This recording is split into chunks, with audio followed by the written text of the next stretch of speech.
Assam YouTube চেনেলটোলৈ আপোনালোক সকলোকে পুনৰবাৰ স্বাগতম জনাইছোঁ। গুৱাহাটীস্থিত শংকৰদেৱ নেত্ৰালয় ফালৰ পৰা এটা ৰিক্ৰুটমেণ্ট জাৰি কৰা হৈছে। Invited application for the following mention vacancies. ইয়াত চিটুৱেশ্যন ভেকেণ্ট যিখিনি পোষ্ট খালী আছে ইয়াত লিখা আছে Shri Sankardev Netralaya invited application for the below' mention post.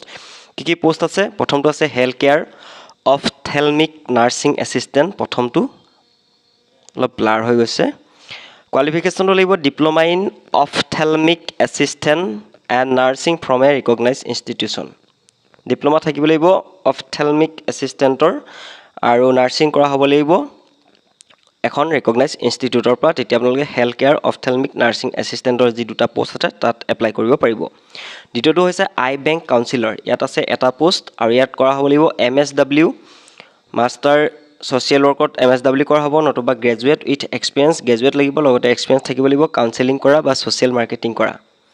আৰু বয়সৰ ঊৰ্ধ্বতম সীমা দিছে নট এবভ 30 years, 30 বছৰতকৈ বেছি হ'ব নোৱাৰিব। Only shortlisted candidates will be call for interview. বহুতে অফলাইন এপ্লাই কৰা হ'ব, এইটো অনলাইন নহ'ব, অফলাইন এপ্লাই হ'ব। তাৰপিছত যিখিনি শ্বৰ্টলিষ্ট কৰা হ'ব সেইখিনিকে ইণ্টাৰভিউলৈ মতা হ'ব কৈছে।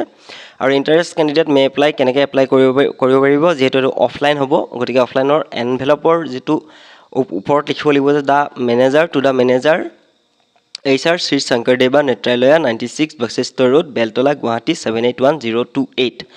আপুনি এইটো ইমেইলৰ যোগেদিও এপ্লাই কৰিব পাৰিব ssnhrm@gmail। এই ইমেইলৰ যোগেদিও আপুনি আপোনাৰ অনলাইন এপ্লিকেশ্যনখন ছাবমিট কৰিব পাৰিব। যদি অফলাইন পঠিয়াই তেন্তে হ'লে to the manager Shri Sankardev Netralaya 96 এইটো যিটো এড্ৰেছ দি আছে এইটো এড্ৰেছ আপোনালোকে এনভেলপৰ ওপৰত লিখিব লাগিব আৰু বাই পোষ্টৰ যোগেদি পঠিয়াব লাগিব।